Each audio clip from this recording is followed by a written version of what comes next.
नमस्कार, स्वागत है आपका हमारी इस खास पेशकश में और मैं हूं आपके साथ अक्षय गौर।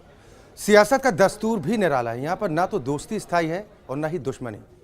कभी बीजेपी को खरी खोटी सुनाने वाले जगदंबिका पाल आज बीजेपी में ही शामिल हो गए। पार्टी में शामिल होने के बाद उनके तेवरों में काफी नरमी भी देखने को मिली। जगदंबिका पाल के साथ साथ हास्य कलाकार राजू श्रीवास्तव ने भी बीजेपी को ज्वाइन कर लिया है। चुनावी रण में बदलते समीकरणों पर कई सवाल भी खड़े हो रहे हैं। सवाल ये कि क्या मोदी की लहर नेताओं को आकर्षित कर रही है? पाटन से लीलाधर भाई वाघेला, मेहसाना से जयश्रीबेन पटेल, अहमदाबाद वेस्ट से किरीट भाई सोलंकी सिटिंग एमपी है, सुरेंद्र नगर से देवजी भाई फतेहपुरा, राजकोट मोहन भाई कुंडारिया, पोरबंदर विठल भाई रादड़िया, जामनगर पूनमबेन मैडम अहिरवार, अमरेली नरेन भाई कच्छाड़िया, फिर भावनगर डॉक्टर श्रीमती भारतीबेन शियाल, आनंद से श्री दिलीप भाई पटेल एमएलए है, दाहोद एसटी से जसवंत सिंह दाभोर है, और वडोदरा से मैंने आपको बताया, छोटा उदयपुर से राम सिंह राठवा सिटिंग एमपी है, भरूच से मनसुख भाई वसावा सिटिंग एमपी, और बरोडली एसटी से प्रभु भाई वसावा एमएलए हैं। बिहार से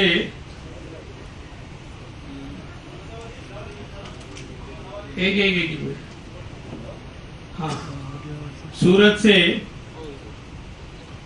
दर्शन बेन जारडोस सिटिंग एमपी, और नवरासी से नवसारी से सीआर पाटिल, और वलसाड़ से जो एसटी सीट है डॉक्टर केसी पटेल।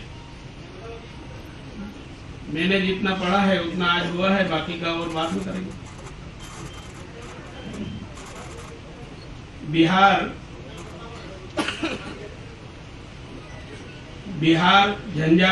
झंझारपुर वीरेंद्र कुमार चौधरी, सुपौल से कामेश्वर चौपाल, बक्सर से अश्वनी कुमार चौबे,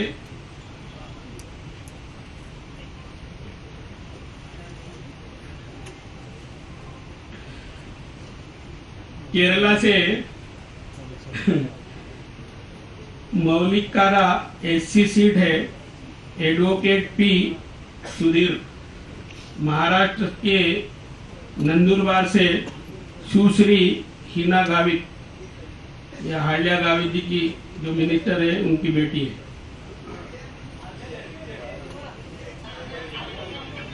हाँ, उनकी पोती है। जी जी, धन्यवाद करेक्शन।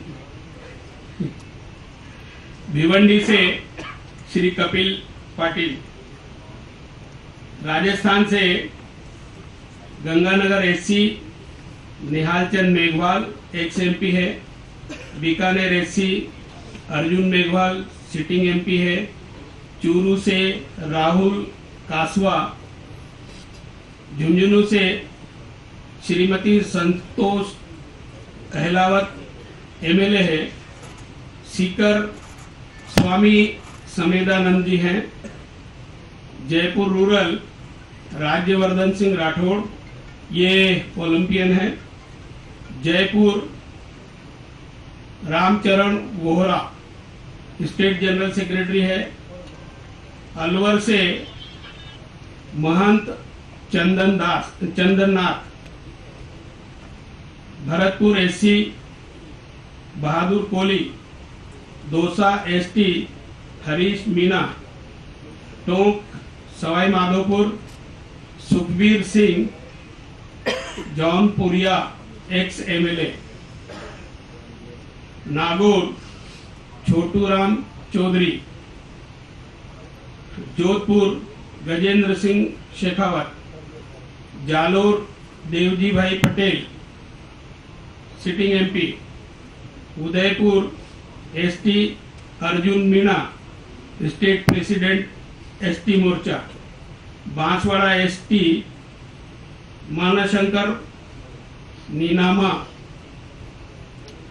चित्तौड़गढ़ से चंद्र प्रकाश जोशी, राजसमंद से हरिओम सिंह राठौड़, भीलवाड़ा से सुभाष बहेड़िया, कोटा से श्री ओम बिरला एमएलए हैं,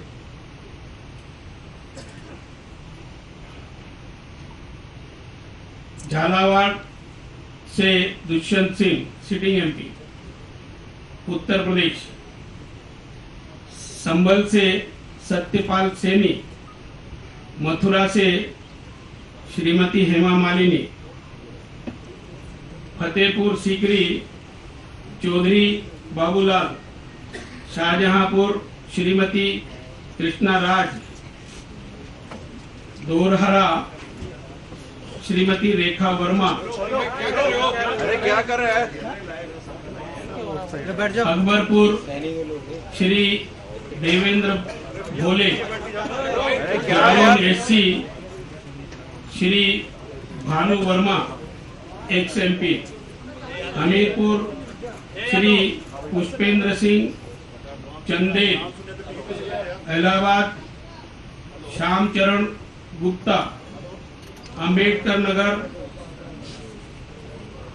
हरिराम पांडे, हरिओम पांडे, केसरगंज ब्रिजभूषण शरण सिंह सिटिंग एमपी, गोंडा श्री कीर्ति वर्धन सिंह,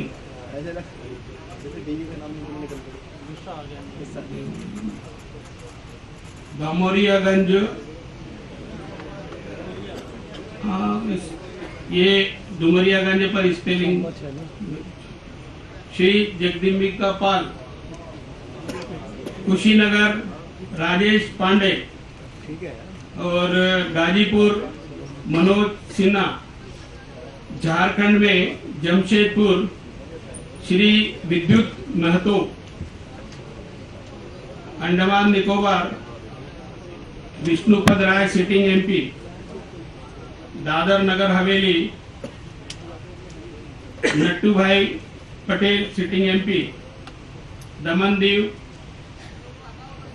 लालू भाई बी पटेल सिटिंग एमपी। धन्यवाद। जितने हुए मैंने आपके सामने पढ़कर सुनाए, बाकी बाद में करेंगे। दूसरे दिन से चम्मच कटोरी को अंदर मत आने देना।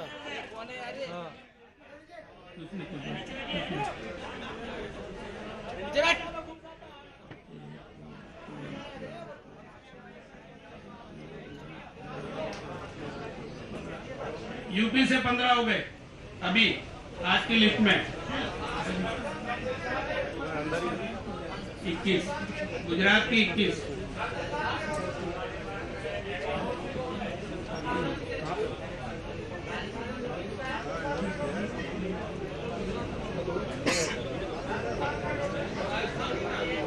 राजस्थान टोटल करके बता।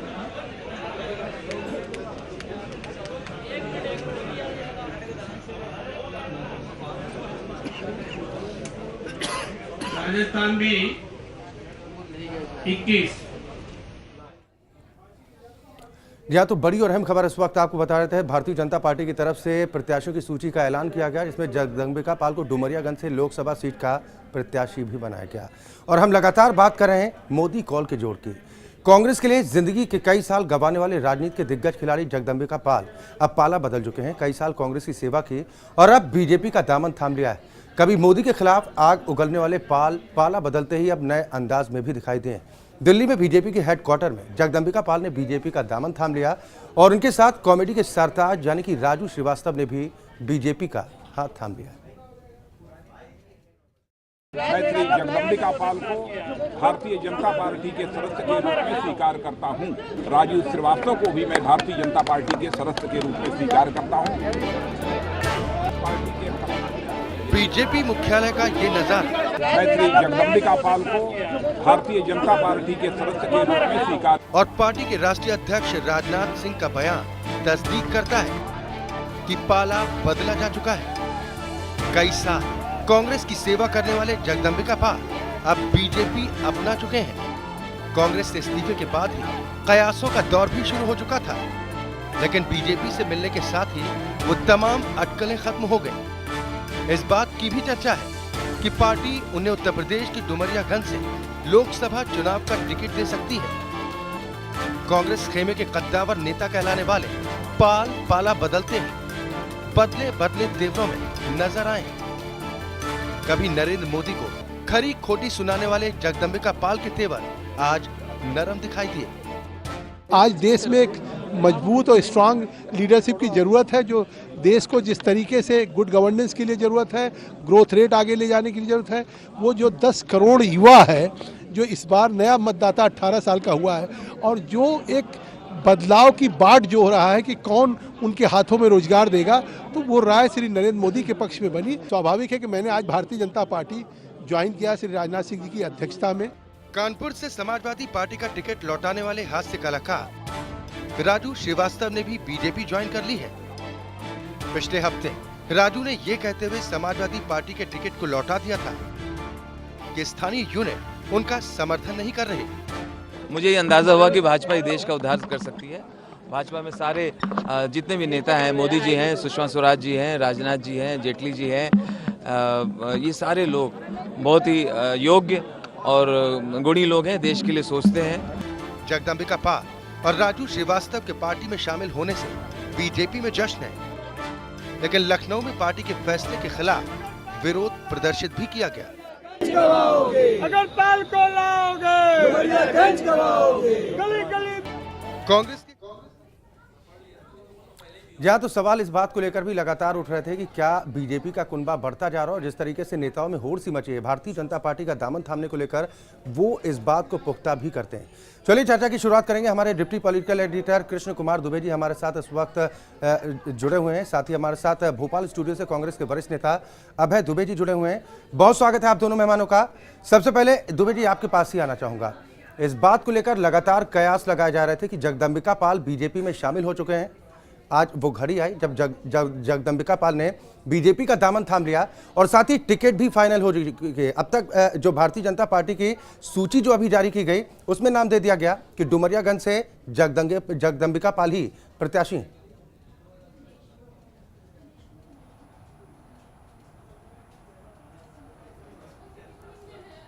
कृष्ण कुमार जी आवाज मिल पा रही है? चलिए संपर्क नहीं हो पा रहा है, लेकिन संपर्क करने की कोशिश करेंगे। हम बात कर रहे हैं जी। कृष्ण जी आवाज मिल पा रही है? मैं आपसे जानना चाह रहा हूं, अब तक कयास थे कि डुमरियागंज से सीट मिल सकती है लोकसभा चुनाव को लेकर, अब स्थिति साफ हो चुकी है। अभी जो press conference Bharatiya Janata party की तरफ से हुई है उसमें ऐलान हो चुका है जगदम्बिका पाल का, यानी मोदी का जादू चल रहा है हर तरफ। बिल्कुल हर तरह जो है नरेंद्र मोदी का ही जादू चल रहा है।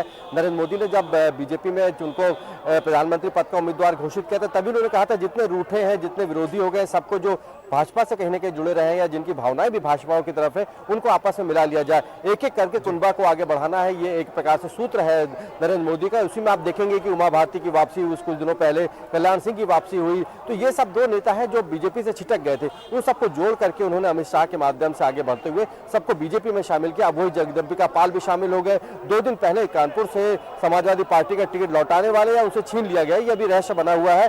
कांग्रेस सफाई कहते हैं कि समाजवादी पार्टी के नेता कहते हैं कि राजू श्रीवास्तव से वो टिकट वापस लिया गया, बल्कि राजू श्रीवास्तव कहते हैं कि उन्होंने लौटा दिया। तो दोनों के अपने अपने बयान है, लेकिन राजू श्रीवास्तव अब सफाई से फिर बीजेपी यानी भाजपा ही हो गए हैं। अब दोनों ही भाजपा के लिए होंगे। डुमरियागंज से जगदम्बिका पाल की इच्छा भी पूरी हो गई।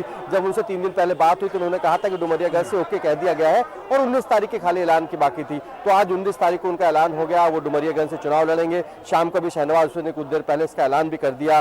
लेकिन सबसे बड़ा पेज जो था पार्टी के लिए दुविधा, जो लालकृष्ण आडवाणी बने हुए थे, उसमें अब अभी भी पर्दा पूरी तरीके से नहीं उठा हुआ है, क्योंकि लालकृष्ण आडवाणी के पास ये संदेश जरूर पहुंच गया है कि गांधीनगर से उनका नाम घोषित कर दिया गया है। उन्होंने प्रेस कॉन्फ्रेंस में सुन ली होगी, लेकिन अभी भी लालकृष्ण आडवाणी ने ये खुल के नहीं कहा है कि गांधीनगर से वो चुनाव लड़ेंगे या नहीं लड़ेंगे या उनकी क्या मंशा है फिलहाल। लेकिन वेंकैया नायडू से जरूर उनकी बातचीत हो रही है। कुछ देर पहले वेंकैया नायडू वहां पहुंचे थे, जा गई तो यहाँ तो सुषमा स्वराज थी, लेकिन बीच में ही उन्होंने टर्न लेकर के वो घर चली गई। वेंकैया नायडू को अकेला जाना पड़ा था लालकृष्ण आडवाणी को ये बताने के लिए कि पार्टी ने निर्णय ले लिया है और अब आपको पार्टी की बात माननी होगी। तो चूंकि आडवाणी पहले भी कह चुके थे कि वो पार्टी का जो निर्णय होगा उसको मानेंगे, तो अब पार्टी ने अगर निर्णय लिया है कि गांधीनगर को चुनाव लड़ना है, तो मुझे लगता है कि कुछ देर बाद ये एक ऑफिशियल बयान आडवाणी की तरफ से जरूर आ जाएगा कि वो गांधीनगर से चुनाव लड़ने के लिए राजी हो गए और वहीं से नामांकन कब भरेंगे ये भी वो घोषित कर देंगे।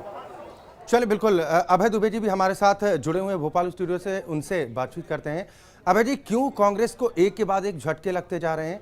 जगदम्बिका पाल ने अब तक स्थिति तो साफ नहीं की थी, लेकिन अब बीजेपी का दामन भी थाम लिया और टिकट भी फाइनल हो चुकी है। क्या आपको लग रहा है कि मोदी का जादू जो है वो हावी हो रहा है?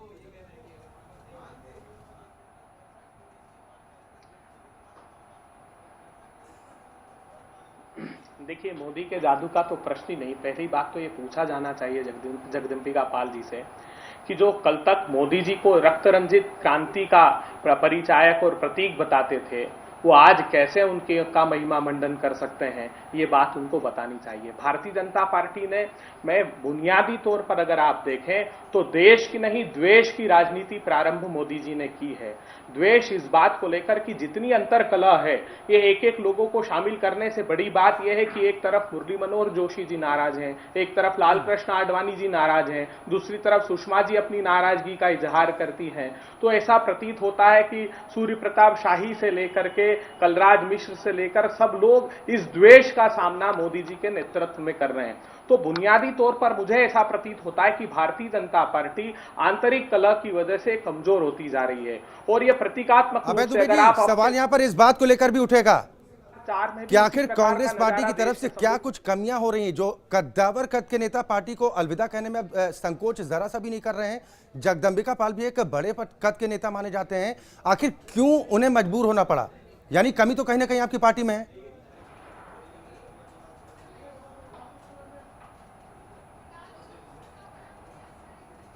नहीं, देखिए, ये प्रत्येक कार्यकर्ता को इस बात का अधिकार है। हमको लगा कि अपेक्षाकृत जगदम्बिका की जगह एक दूसरा कार्यकर्ता है जो उस क्षेत्र से चुनाव लड़ सकता है। इस परिस्थितियों को देखते हुए जगदम्बिका पाल जी ने अपना मानस बनाया होगा और एक अनैतिक निर्णय लिया उन्होंने। मैं जानना चाहता हूं कि क्या नैतिकता उनकी है कि कल तक वो भारतीय जनता पार्टी के विषयों में जिस प्रकार की व्याख्या करते थे, आज ऐसे कौन से आदर्श उनके बदल गए या ऐसा कौन सा आदर्श भारतीय जनता पार्टी ने नरेंद्र मोदी जी ने प्रस्तुत कर दिया जो उनके विचार बदल गए। बुनियादी तौर पर आज जो देश भर में अभय दुबे जी, जगदम्बिका पाल जी का बयान आपको बताऊं, जगदम्बिका पाल जी का साफ तौर पर यही कहना था कि वो किराए के मकान में थे, लेकिन मकान मालिक की हैसियत से वहां पर रह रहे थे। लेकिन अब नए नए लोग आ गए जो खुद मालिक बन बैठे हैं और इसी वजह से उपेक्षा होने लगी, जिसके बाद वो पार्टी से किनारा करते हैं। यानी कांग्रेस में भी तो सब कुछ ठीक ठाक नहीं चल रहा भाई साहब।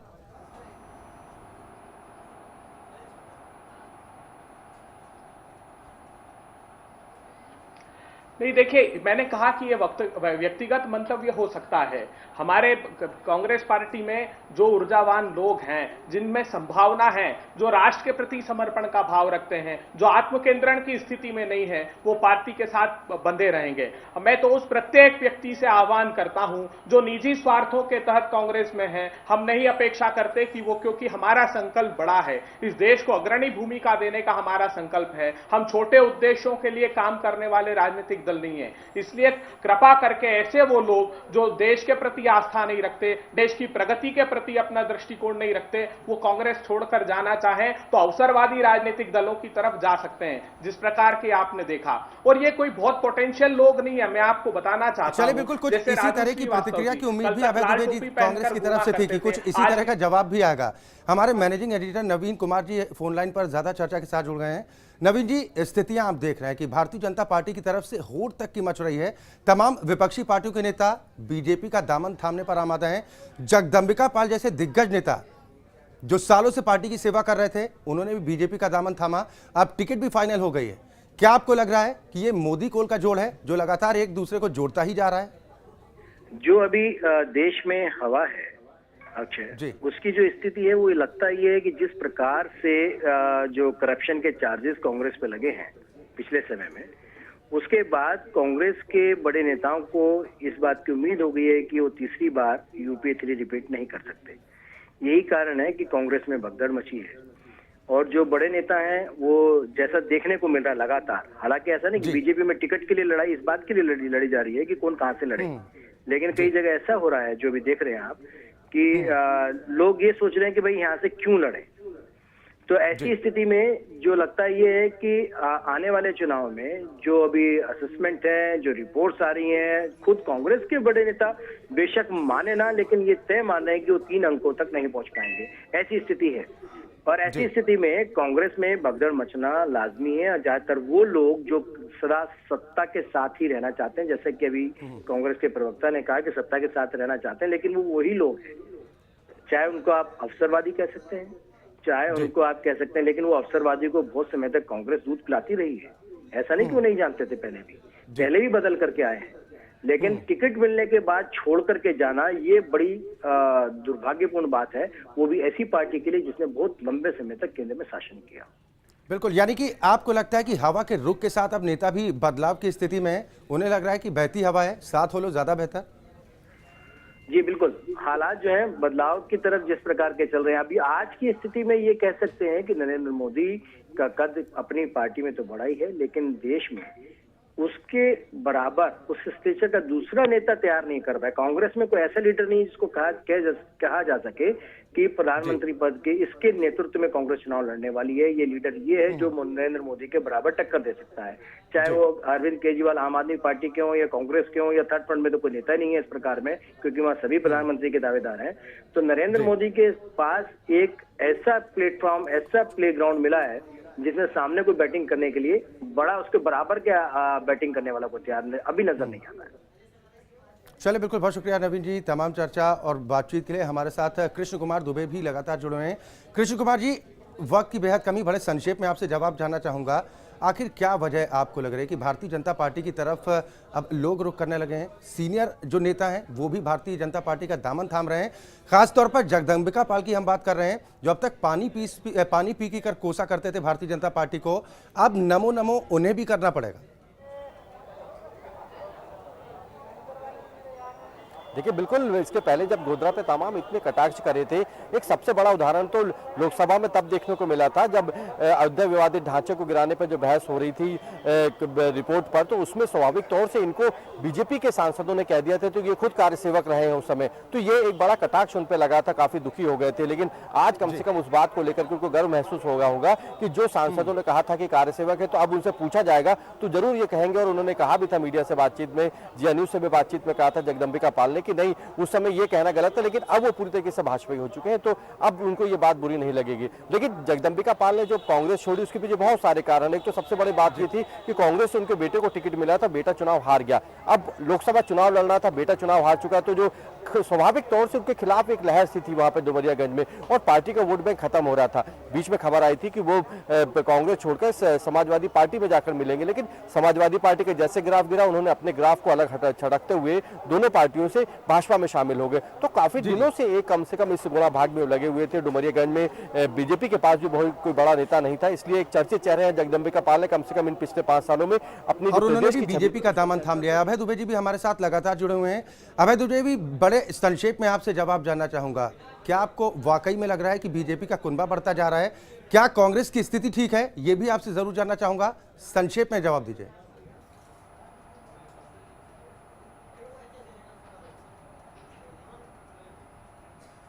जी देखिए, इस बात से स्पष्ट रूप से ये प्रतिबिंबित होता है, जिस प्रकार जगदम्बिका पाल जी को टिकट दिया, जिस प्रकार मध्य प्रदेश में भागीरथ प्रसाद को टिकट दिया, कि भारतीय जनता पार्टी संगठनात्मक दृष्टिकोण से उत्तर प्रदेश में भी बेहद कमजोर है। उनके पास उस स्तर का कार्यकर्ता ही नहीं है कि वो चुनाव लड़ा सकें।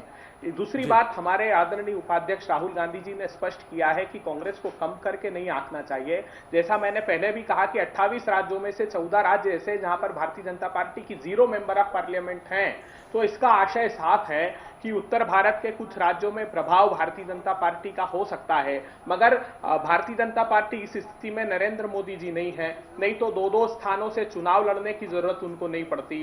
वाराणसी के लिए भी ये कहावत बड़ी है कि वरुणा और आसी दो नदियों, यानी कुल मिलाकर कहा जाए कि जो परिस्थितियां कांग्रेस की बनती नजर आ रही वो आपके हिसाब से मुफीद साबित हो रही है, लेकिन सवाल इस बात को लेकर भी लगातार उठ रहे हैं कि आखिर वजह क्या है, क्यों कांग्रेस का दामन छोड़ने पर आमादा है तमाम दिग्गज नेता। बहुत बहुत शुक्रिया कृष्ण कुमार दुबे जी आपका भी इस चर्चा में शामिल होने के लिए, साथ ही अभय दुबे जी भी आपका भी बहुत बहुत शुक्रिया इस चर्चा में शामिल होने के लिए। सवाल वहीं पर आकर टिका है कि आखिरकार क्यों परिस्थितियां इस तरह की बनती जा रही हैं जो वरिष्ठ नेता अब पार्टी छोड़कर बीजेपी का दामन थाम रहे हैं। और वैसे भी कहावत है कि नदी का रुख जिस तरफ होता है उसी रुख में बहना ज़्यादा बेहतर होता है, क्योंकि अगर उल्टी दिशा में बहते हैं तो डूबने का खतरा ज़्यादा रहता है और शायद ये बात सियासी दलों के नेता अच्छी तरह से जानते हैं। हमारी इस विशेष पेशकश में इतना ही। वक्त एक ब्रेक का है।